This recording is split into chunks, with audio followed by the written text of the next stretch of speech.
¿A quién estamos mirando nosotros? ¿Hacia dónde se está dirigiendo nuestra vista? Pero antes de entrar de lleno al contexto del mensaje, ¿sabes? Nos vamos a basar en la historia de Pedro cuando está en la barca y ¿sabe? ¿Cuántos vinieron el domingo? Voy a dar un poco de introducción para romper el hielo. Los que estuvieron el domingo, ¿se recuerdan de qué predicó nuestra amada madre? La barca. Y yo empiezo a escuchar el mensaje y yo ya con la prédica lista, pues solo me faltaba tenerla por escrito, pero ya tenía los versos y todo.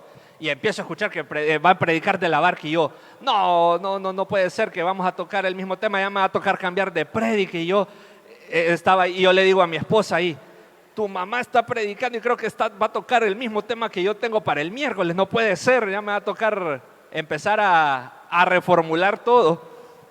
Y en eso ella nos quedó viendo, así como que en ese momento ella dijo, ya tuvieron la revelación por allá. Y yo, no, es que usted se me adelantó con la revelación, madre, con el tema, porque va a hablar de los discípulos en la barca, pero gracias a Dios y Dios que todo lo tiene en control. No, ella tomó otra historia y la prédica iba orientada a otra cuestión y entonces mi prédica está a salvo. Amén, porque ya es lo que ya tenía el Señor para nosotros, primeramente para mi vida. Amén, porque si a la hora de que nosotros compartimos la palabra no nos hablamos primeramente a nosotros mismos o la palabra no nos edifica a nosotros mismos, ¿qué vamos a hablar? No estamos en nada. Así que esa palabra es ¿a quién estamos mirando? ¿A quién estás mirando? Es la pregunta. Y vamos a hablar un poco de esa historia donde Pedro quiere caminar sobre las aguas. Amén, pero vamos a dar un poquito de contexto en la historia de Pedro para que podamos llegar a ver el trasfondo de esa historia.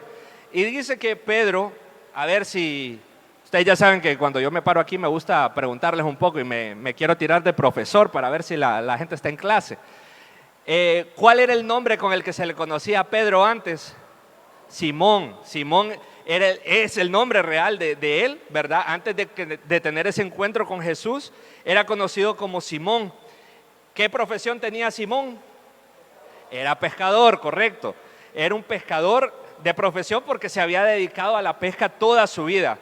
Era un hombre que vivía en la ciudad de Betsaida y luego se mudó a Capernaum.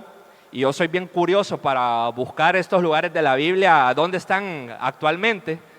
Y me puse a buscar en Google Maps y en Internet dónde eran esos lugares. Y las dos eran ciudades costeras, colindantes al mar de Galilea. Muchas personas quizás no pueden saber esto. El mar de Galilea realmente no era el mar, el océano, sino que es un lago. Lo que pasa es que hay lagos a los que se les conoce como mares porque son muy profundos. Entonces el mar de Galilea es un lago grande. No es el océano como tal, pero sí es un lago grande, muy grande, en el cual tenía estas recurrentes tormentas, había aguaceros, vientos, porque está rodeado de muchas montañas. Hay muchas montañas alrededor, montes muy famosos como el monte Hermón, que se menciona en la palabra, está colindante al mar de Galilea. Y entonces de ahí era Pedro, Simón.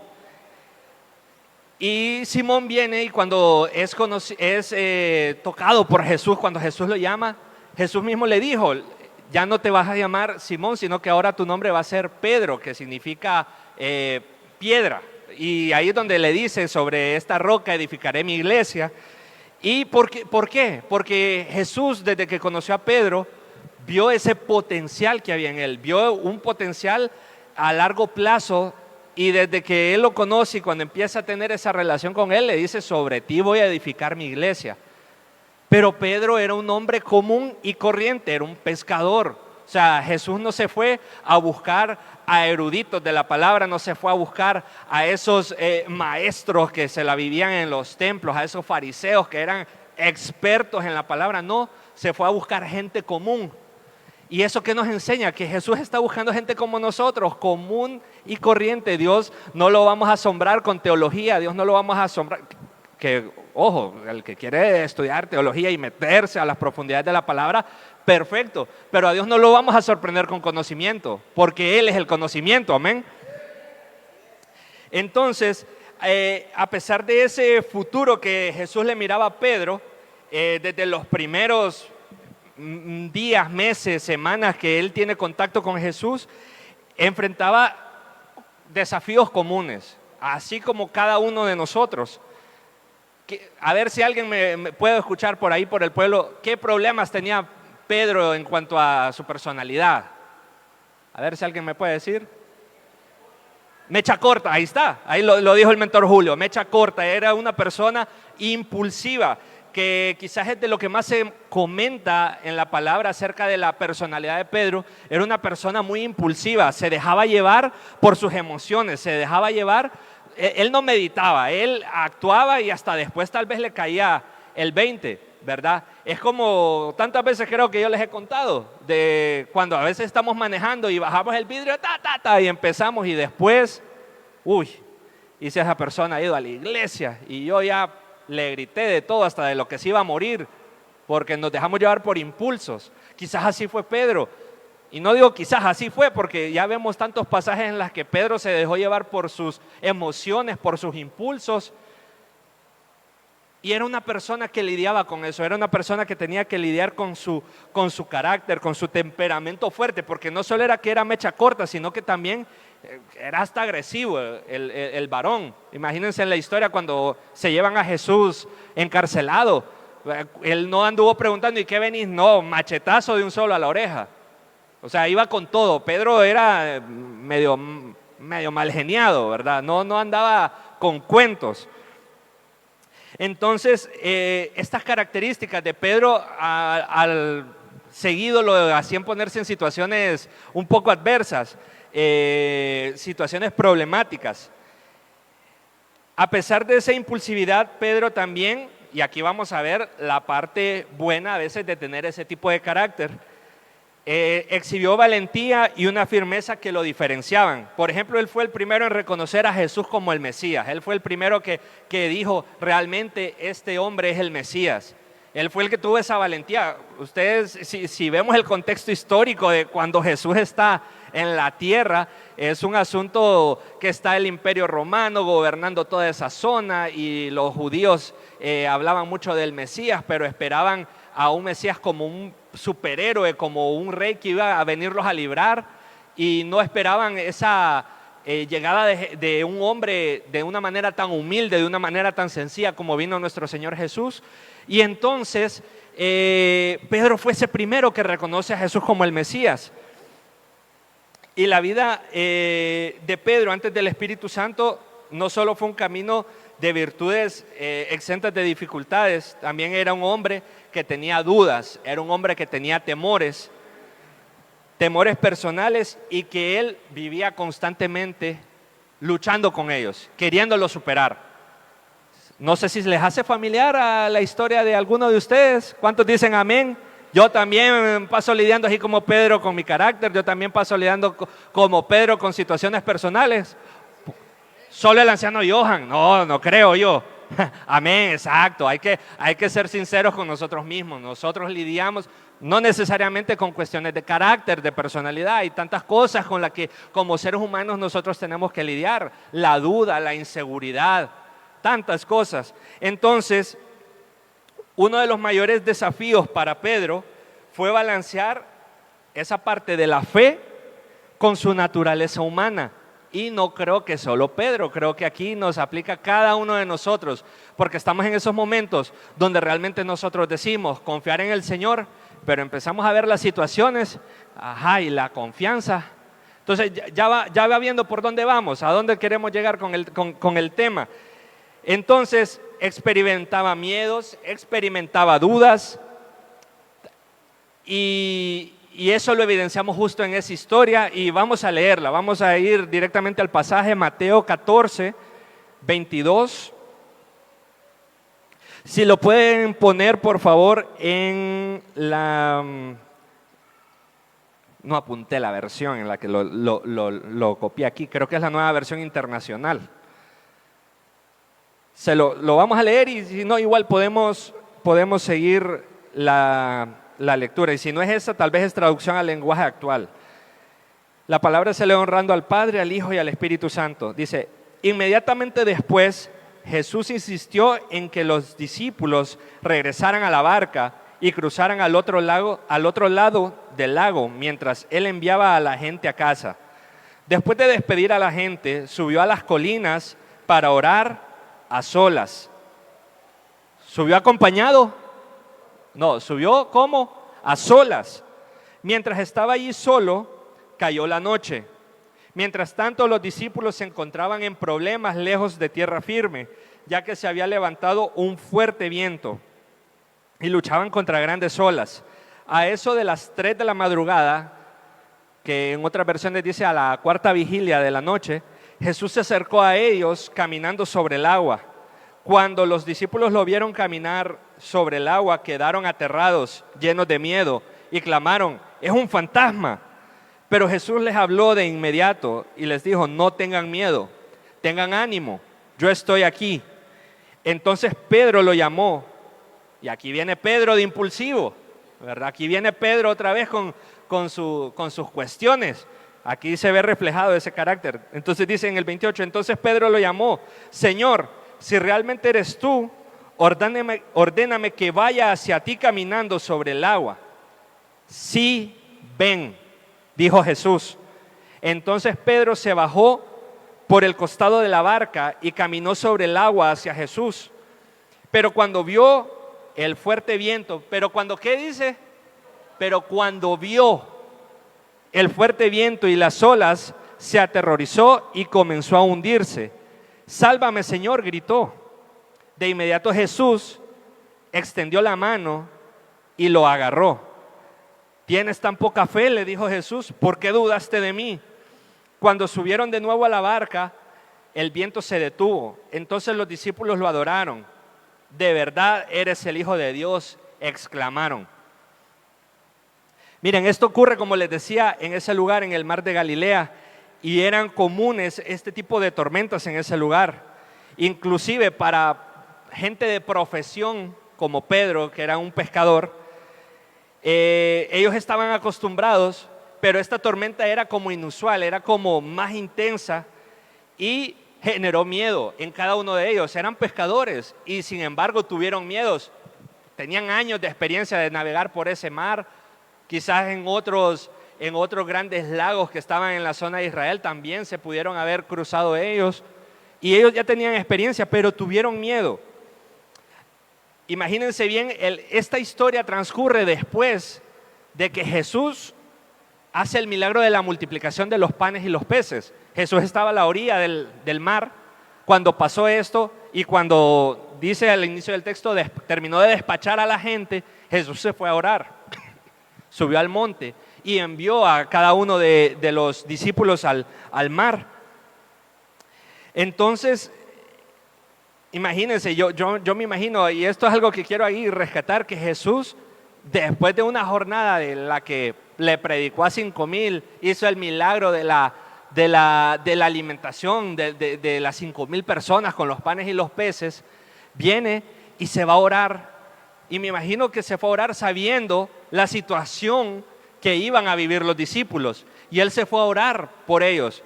Entonces Jesús va al monte, empieza a orar, y los discípulos se empiezan a encontrar en esta situación, empiezan a encontrarse en medio del mar, en medio de la barca. Pasaron horas y horas en ese lugar.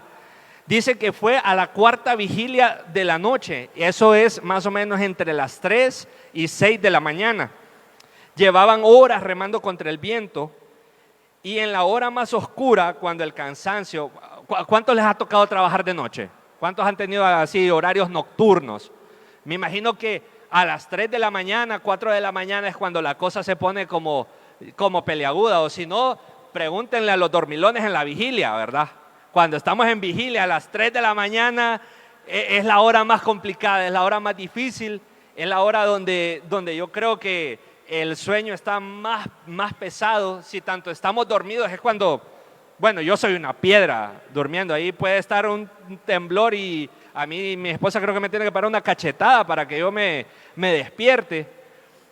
Y a las 3 de la mañana usted puede estar en un momento una vigilia, por ejemplo, o trabajando, y esa es la hora más pesada, 3, 4 de la mañana, quizás va a ser muy difícil. Y entonces es la hora cuando el cansancio y el miedo son mayores, porque, a ver, salga usted a las 3 de la mañana solo de su casa, ¿verdad? No va a andar ahí confiado como que anda a las 2 de la tarde, ¿verdad? Es una hora complicada, porque es la hora de la mayor oscuridad. Y en ese momento, en el momento de mayor oscuridad, en el momento de mayor preocupación, en el momento de mayor miedo, es cuando aparece Jesús. Aparece Jesús, pero aparece ¿qué? Imagínense, o sea, yo cuando estudiaba esto decía, ¿por qué a Jesús se le ocurrió aparecer caminando en el agua a las 3 de la mañana? O sea, por eso es que los discípulos vienen y dicen, es un fantasma, porque, o sea, veamos ese contexto. Yo digo, o sea, ¿será que Jesús los quería asustar un poquito? ¿Les quería jugar alguna mala broma? Porque se les aparece caminando en el agua. Y entonces los discípulos se asustan y ellos empiezan a decir es un fantasma, pero Jesús tenía un propósito del por qué iba a aparecer a esa hora, en ese lugar, con las circunstancias en las que estaban, y todavía se le ocurrió a nuestro Señor Jesús venir y hacer un milagro de ponerse a caminar en el agua a esa hora. Y entonces, ¿pero por qué? ¿Por qué apareció Jesús caminando en medio del agua a esas horas de la madrugada? Es para mostrar que Él domina lo que a nosotros nos atemoriza. Que con Él, si nosotros estamos con Él, esas situaciones, esas circunstancias que para nosotros son de miedo, son de temor, son de angustia, donde nosotros no, estamos viendo solo la oscuridad, donde como dicen por ahí, no veo la luz al final del túnel, ahí aparece Jesús. En el momento de mayor oscuridad, en el momento de mayor dificultad, en el momento de lo que más nos aterroriza, ahí es donde aparece Jesús para hacer un milagro en cada uno de nosotros. ¿Cuántos dicen amén? Porque Él está ahí para demostrar que Él domina lo que nos atemoriza. Y dice aquí, la tormenta no define tu destino. Amén. ¿Cuántos dicen amén? Amén. La tormenta no define nuestro destino, porque los discípulos estaban cansados, estaban remando contra el viento y Jesús estaba en el monte. Jesús sabía que ellos estaban en el mar. Jesús sabía que ellos estaban angustiados, pero Él estaba orando.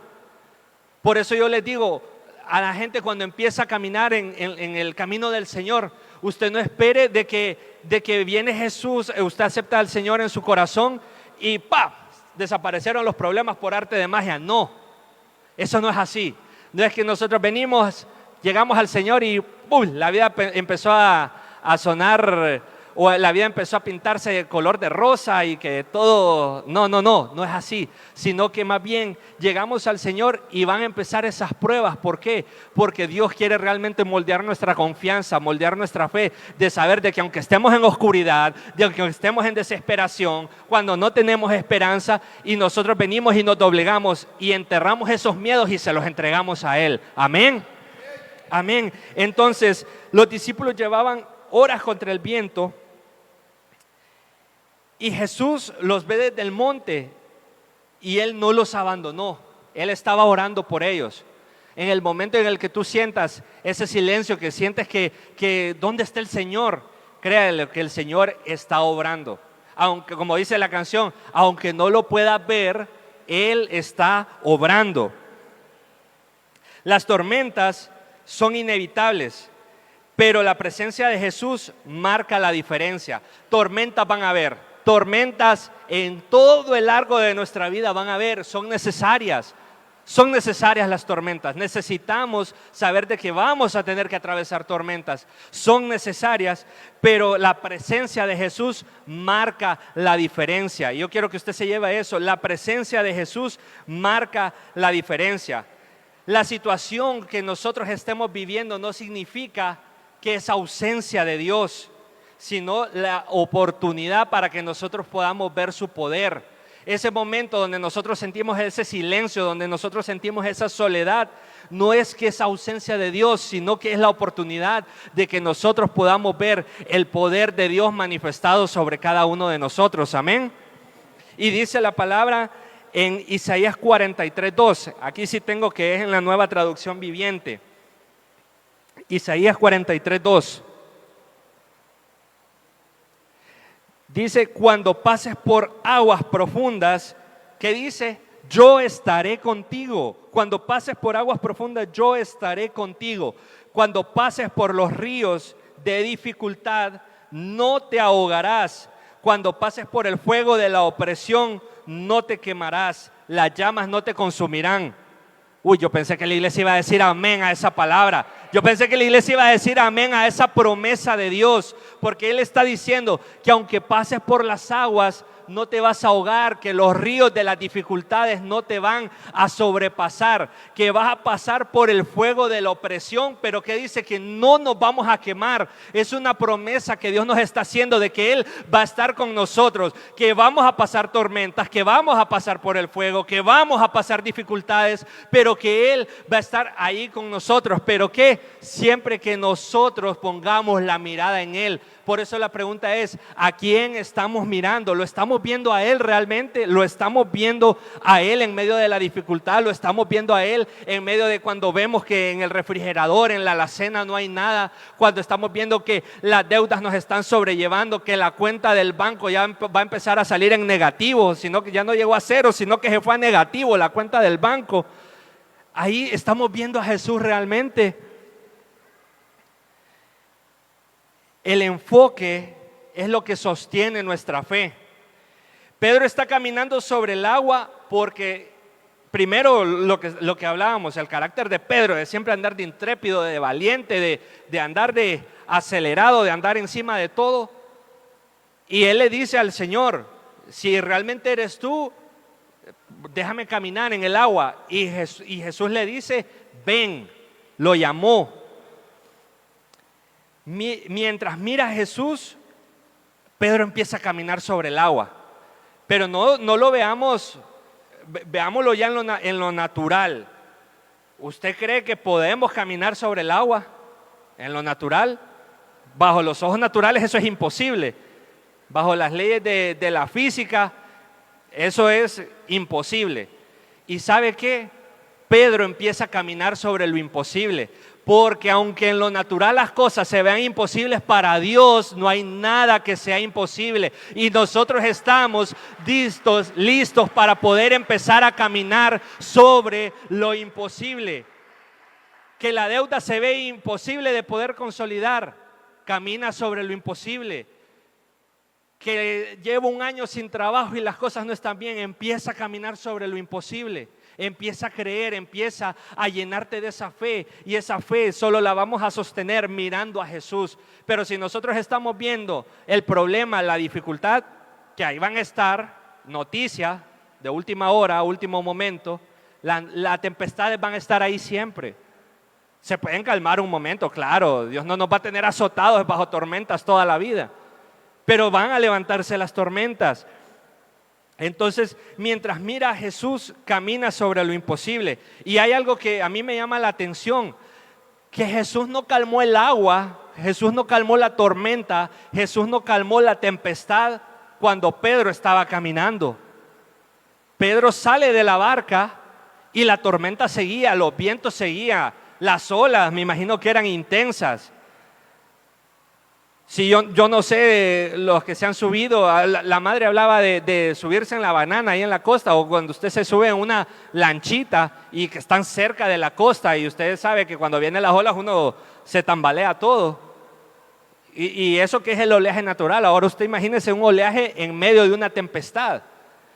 Y Jesús no detiene la tormenta para que Pedro caminara, mostrando que la fe no depende de la ausencia de problemas, sino de la presencia de Jesús en medio de ellos. Y yo quiero que usted lo vuelva a escuchar.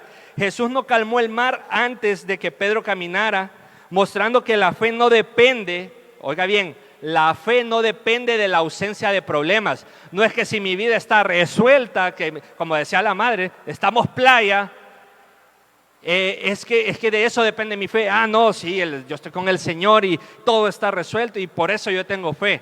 No, sino que en medio de la tormenta, en medio de la dificultad, Jesús esté en medio de ellas. La presencia de Jesús con nosotros para que nosotros podamos afrontar eso. Cuando ve el viento y las olas, entra el miedo y comienza a hundirse. ¿Qué pasó?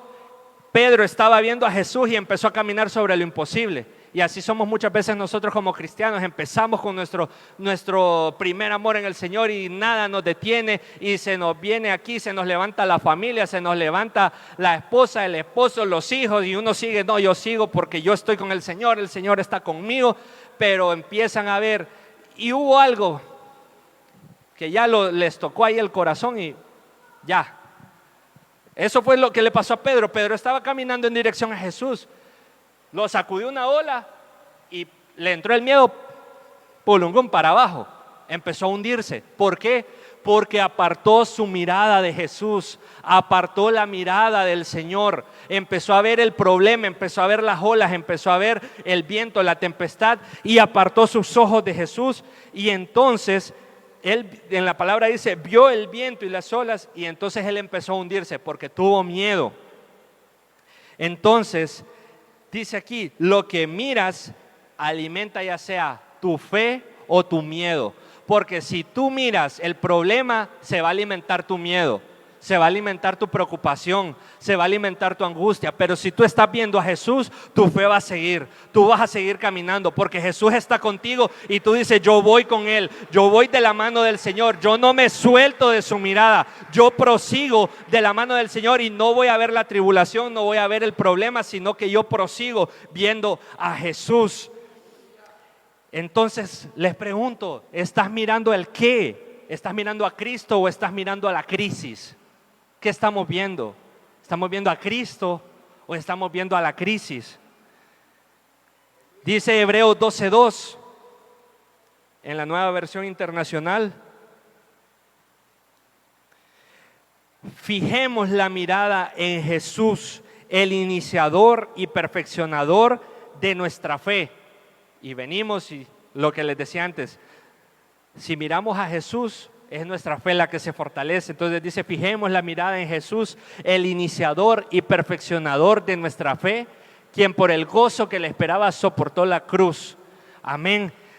Pero rescatamos lo primero en este texto, fijemos la mirada en Jesús, iniciador y perfeccionador de nuestra fe.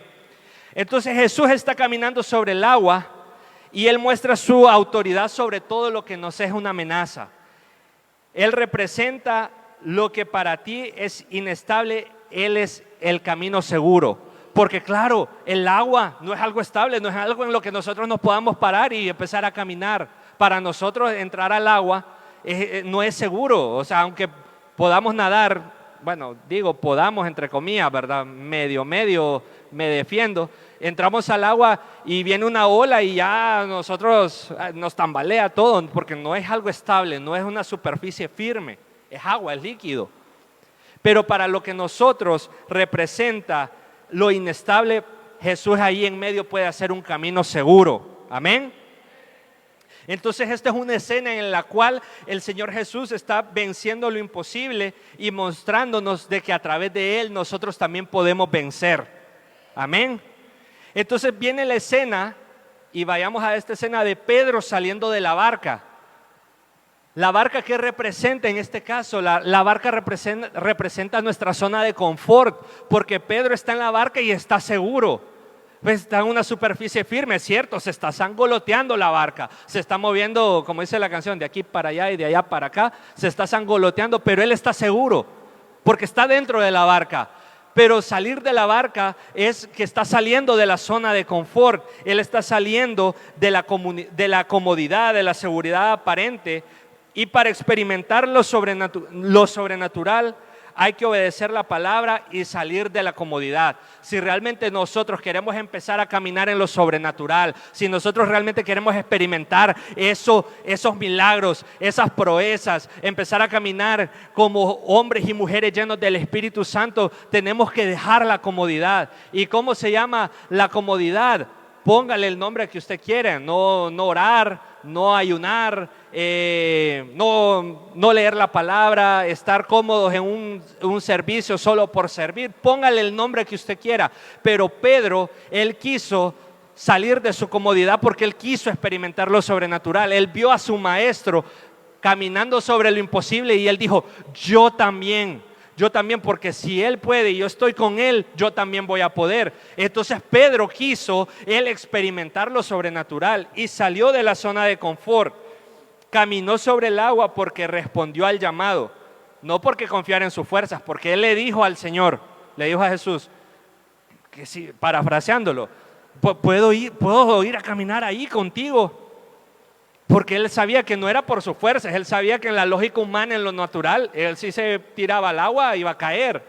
Pero él le dice al Señor Jesús que sí, él podía ir con él, y le dice que sí, le dice ven. Y Pedro experimentó lo sobrenatural, Pedro experimentó esa parte. Lo que pasa es que después le entró la duda, le entró el miedo, pero él experimentó lo sobrenatural. Y es ahí donde nosotros debemos de salir de esa zona de confort para experimentar lo sobrenatural. Pero ¿qué pasa? Pedro se comenzó a hundir por distraerse. Y es ahí ese punto principal que yo quiero que hoy toquemos. Pedro comienza a hundirse cuando quita la mirada de Jesús y él se enfocó en la tormenta. Entonces significa que el miedo, ¿por dónde entra? Por la mirada. El miedo entra por lo que estamos viendo. Nos agobia la situación, nos agobia el problema. Nos agobia la tentación, lo que estamos viendo. Entonces el miedo entra por la mirada, y cuando vemos más el problema, y vemos más el problema que al Dios que tiene el control de la situación, porque Jesús estaba ahí y Él tenía control de la situación. Pero muchas veces somos así, vemos imagínense la escena, todos los milagros que están ocurriendo simultáneamente en este pasaje. Jesús viene de alimentar con 5 panes y 2 peces a 5,000 personas. Viene de estar él en el monte orando en la madrugada, y se les aparece a los discípulos caminando sobre el agua.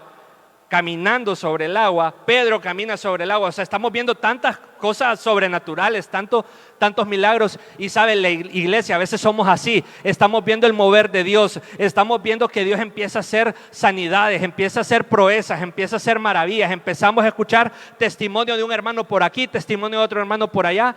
Y nosotros, en vez de enfocarnos en Jesús, yo quiero eso, Señor, empezamos y nos agobia más el problema de ver al Dios que tiene control de la situación.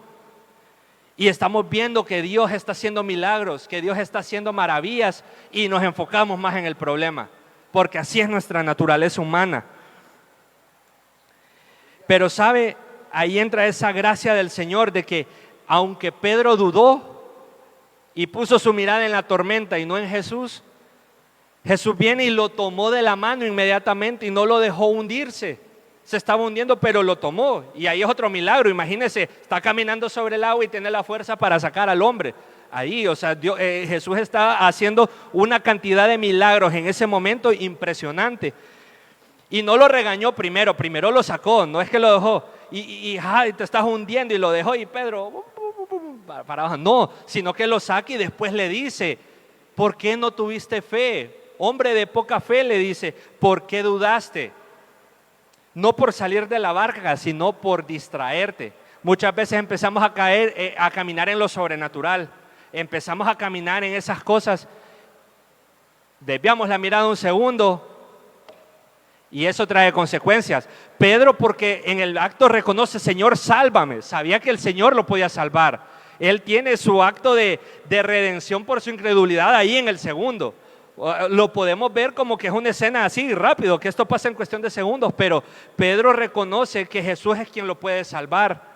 Pero saben, las distracciones pueden tener distintos tipos de consecuencias de acuerdo al momento en que se dan. No todo el tiempo, o sea, si nosotros realmente nos empezamos a hundir en el problema y no acudimos al Señor, pues las consecuencias las vamos a tener por estar distrayéndonos en lo que no. Por ejemplo, Sansón y Dalila. Vamos a parafrasear la historia, no vamos a leer el texto, pero ¿qué pasa con Sansón y Dalila? Por confiar en sus fuerzas y descuidar su consagración, porque no es que como tal que el pelo era lo que le daba la fuerza a Sansón. El cabello largo era la forma en cómo él se había consagrado delante de Dios, y al revelarle ante la insistencia de Dalila y por estar enamorado, Sansón se distrajo, confesó su intimidad con Dios. Y la mujer lo traicionó, le mandaron a cortar el pelo al hombre, se distrajo porque puso su mirada en lo terrenal. Puso su mirada en lo terrenal y pagó las consecuencias. Después le sacaron los ojos y usted ya conoce un poco la historia, porque se distrajo. Una distracción que le costó lo que Dios le había dado a él. También, por ejemplo, a otros que se distrajeron, la esposa de Lot, cuando está la destrucción de Sodoma y Gomorra. Dios les dice y los saca de ese lugar y les dicen: no volteen a ver atrás, no, lo que está ahí atrás, ahí quedó. Miren para adelante, que yo los llevo para allá, a una tierra prometida. Pero vino la mujer cuando estaba la distracción y mire, esa miradita, ¿y qué le pasó? Se convirtió en una estatua de sal. ¿Por qué? Porque a veces como cristianos también somos así. Empezamos a ver el pasado, empezamos a ver cómo estábamos antes y empezamos a sentir en el corazoncito ahí: ay, no, es que yo cuando estaba antes de ser cristiano a mí me iba mejor, tenía aquel sueldazo y que no me faltaba nada, y ahora que estoy en Dios paso dificultades. Está viendo el pasado. Como estatua de sal se va a quedar ahí por andar arrepintiéndose de llegar a los pies del Señor. Ay, diga. No tenemos que ver el pasado, así como vio la mujer de Lot. Se distrajo porque le dio una orden. El Señor les dijo: no miren hacia atrás, no volteen a ver hacia atrás. Y la mujer de Lot vio para atrás. Dios les tenía un futuro establecido adelante de ellos, pero la mujer empezó a remorderse por lo que estaba dejando atrás. Y muchas veces como cristianos somos así. Empezamos a ver para atrás, empezamos a lamentarnos, y esa distracción nos lleva caro, porque ahora en estos tiempos empezamos a ver para atrás y empezamos a ver las amistades que teníamos, aquellos que nos llevaban con la cervecita, que ir a la disco. ¿Y qué pasó? Empezamos a ver atrás y ay, no, voy a ir a platicar con ellos, no pasa nada. Y de poquito va para atrás y vuelve a caer ahí en el mundial. Se convirtió en estatua de sal otra vez, porque se distrajo, porque a veces nos creemos autosuficientes, que decimos: no, si es que solo voy a ir un ratito. Créame usted, no se vaya a meter de donde Dios lo ha sacado. ¿Para qué? Se distrajo y quedó como estatua de sal ahí. Siguiendo, esta. David, cuando estaba en la azotea, ¿qué le pasó a David? Una mirada mortal, diría yo. Porque ¿qué pasó? Aquí la distracción, el pecado, la tentación también son distracciones. Entonces David, para empezar, el primer error de David es que David debería de haber estado en la guerra en ese momento, porque Israel estaba en guerra. Entonces, primer error de David, dejar a su ejército solo. Él como rey debería de haber estado ahí en el campo de batalla. Y no, estaba en el palacio bien cómodo y sale a la terraza y ve que por el otro lado está Betsabé bañándose. Y David, en vez de decir: uy, no, yo mejor, así como José, uy, no, yo me voy de aquí, ahí, ¿para qué? No necesito estarme contemplando ahí con mis ojos lo que no debo de ver. No, David hasta se ha de haber acomodado y ha de haber quedado. Y empezó a preguntar: ¿y esa quién es? Tráiganmela. O sea, David no solo se distrajo, se contempló y se quedó intencionalmente sabiendo que lo que iba a cometer, él lo decidió. O sea, vio, se distrajo porque no estaba donde debía de estar, volteó a ver, contempló, codició, lo mandó a traer, mandó a matar al marido todavía y consumó todo el pecado por una distracción. Y sabe, iglesia, es tan duro que por un momento de distracción podamos perder las cosas que Dios nos ha dado. Dios nos ha entregado tantas cosas en nuestras manos: familia, hijos, esposa, y que por un momento de una distracción, de voltear a ver donde no debemos, que estemos por perder las cosas que Dios nos ha dado. Yo creo que es algo que nadie quiere. Venir y perder lo que Él nos ha entregado en nuestras manos, lo que Él nos ha confiado, y que por un momento que nuestra mirada se desenfocó de Jesús y empezamos a ver lo terrenal y perderlo todo. Quizás en este caso no era una tormenta la que tenía, sino que tal vez David estaba en aguas pacíficas, pero aún en aguas pacíficas nos podemos perder y distraernos. Lo que le pasó a David, consumó el pecado y después ya sabemos, o sea, Dios lo reivindicó, porque sí, el hombre se arrepintió genuinamente. La palabra dice que fue un hombre conforme al corazón de Dios, aún con todos esos errores, pero no quiere decir que no sufrió las consecuencias del pecado. Claro que las sufrió. Y cada uno de nosotros, y se lo digo por experiencia, cuando le fallamos a Dios, conociendo de que lo que estamos haciendo está mal, las consecuencias las vemos. O sea, Dios nos perdona, nos restaura, nos levanta, pero las consecuencias usted no las va a dejar de ver. Porque un buen padre corrige al hijo porque lo ama y la corrección va a venir. Si nosotros venimos, nos arrepentimos y Dios nos vuelve a hablar, nos vuelve a abrazar y sentimos de nuevo su presencia, pero el castigo viene. La consecuencia usted téngala por seguro que la tiene como en el Banco Atlántida, segura. Bueno, no, ni el Banco Atlántida, porque ahí ya ando haciendo publicidad, yo ahí. Y palabra de Jesús, María priorizó lo más importante, escuchar al maestro. Imagínense, aquí no es una distracción, no de algo malo. Muchas veces estamos aquí en la iglesia y estamos sirviendo al Señor, pero empezamos a ver más al hermanito que está danzando, a la hermanita que dio vuelta de gato y que casi deja caer los parlantes.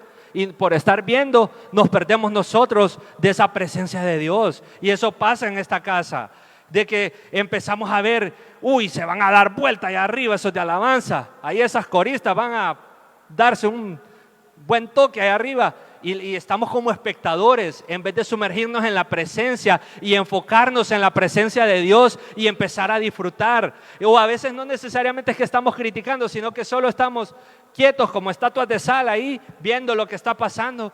Y Jesús está en medio de nosotros, el Espíritu Santo está tocando a medio mundo y nosotros. Y usted está en la casa de Dios, usted está aquí. Tal vez ha aceptado al Señor hace 10 años. Pero usted no está enfocado en Jesús, está enfocado en lo que está pasando, está siendo un espectador en vez de ser alguien que está manifestando lo que está pasando en el lugar.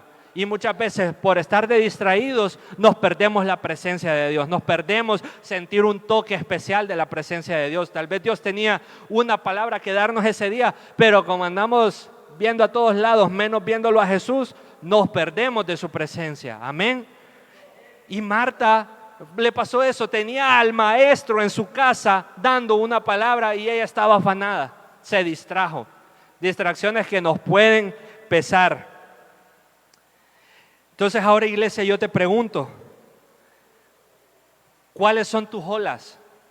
¿Cuáles son las olas que tienes hoy en tu vida? Y si podemos ir subiendo, por favor. ¿Cuáles son las olas que tenemos hoy? La tempestad que tenemos hoy, ¿cómo se llama? Póngale nombre.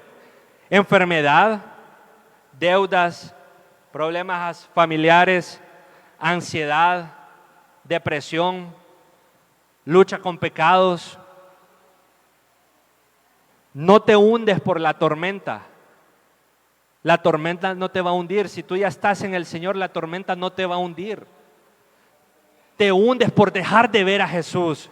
Porque si tú estás con Jesús, la tormenta no te va a hundir. Pero si apartas los ojos de Jesús, te vas a hundir. Pero no porque esté la tormenta, porque las tormentas siempre van a estar, te hundes. Porque apartas la mirada del Señor, porque apartas la mirada de su presencia. ¿Qué es lo que alimenta nuestra mirada hoy en día? ¿A qué estamos viendo? Esa es la pregunta. ¿A qué estamos viendo? ¿Estoy viendo más el problema? ¿Estoy viendo más la dificultad? ¿Me estoy distrayendo? Redes sociales, que tanto que se lucha con eso, y ya esto de las redes sociales no es asunto de la juventud, esto es de los más pequeños hasta los adultos más grandes. Pasamos por esos momentos de distracciones, de redes sociales, críticas, malas noticias. ¿Qué está alimentando nuestra mirada?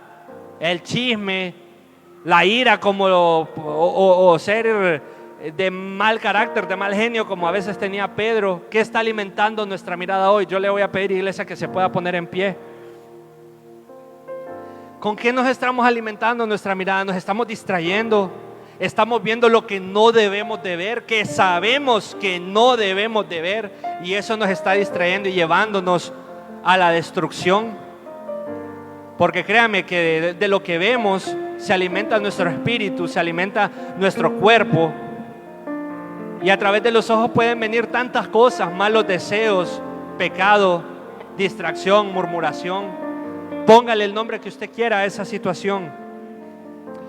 Pero como conclusión dice, Jesús no calmó el mar hasta que entraron en la barca, porque quería enseñarles algo.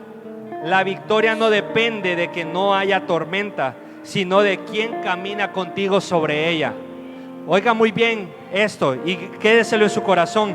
La victoria no depende de que no haya tormenta, sino de quién camina contigo sobre ella. Hoy Jesús también te dice, ven, atrévete a salir de tu barca, pero no quites la mirada de Él. Hoy en esta noche, iglesia, Dios le dice, ven a experimentar lo sobrenatural, ven a experimentar mi amor, ven a experimentar la seguridad de caminar conmigo de la mano. Y les está diciendo, sal de la barca, empieza a caminar sobre el problema, empieza a caminar sobre lo imposible, empieza a caminar sobre la situación, empieza a caminar y a decir, no, yo voy a dejar atrás ese pecado que me está amarrando, ese pecado que me está distrayendo, que no me deja avanzar, que queremos y damos un paso, pero el pecado nos arrastra y nos hace dar 2 pasos más para atrás y estamos en esa lucha constante. No sé cómo se llama tu ola, no sé cómo se llama tu tormenta o tu tempestad, pero hoy Jesús te dice, ven. Hoy Jesús te dice, ven, toma mi mano y caminemos juntos. Iglesia, yo quiero hacer un llamado primeramente. Quiero saber si hay alguien que quiere aceptar en esta noche a nuestro Señor Jesús como Señor y Salvador. Si hay alguien que quiere o reconciliarse con el Señor, que pueda levantar su mano ahí donde está. Si no lo hay, de igual forma yo quiero hacer un llamado hoy en esta noche, iglesia, para que vengamos a este lugar. Hoy Jesús dice, ven, yo voy a tomarte de la mano en medio de la dificultad, yo voy a tomar de tu mano, pero confía en mí. Dios quiere que hoy nosotros dejemos a un lado las distracciones, las tormentas y que nos enfoquemos en Él. Así que yo invito, iglesia, a que todo aquel que quiere venir y enfocarse en Jesús pueda pasar a este lugar, pueda pasar enfrente a aquellos que dicen, aquellos valientes que dicen, yo voy a caminar sobre la dificultad, yo voy a caminar sobre lo imposible, yo me tomo de la mano del Señor, yo me tomo de la mano del Señor y miro a mi Señor y miro y pongo los ojos en Cristo para caminar sobre la dificultad, para caminar sobre la tormenta, para caminar sobre la tempestad. Vamos, este lugar está abierto, iglesia, y adoramos al Señor. Un corazón justo.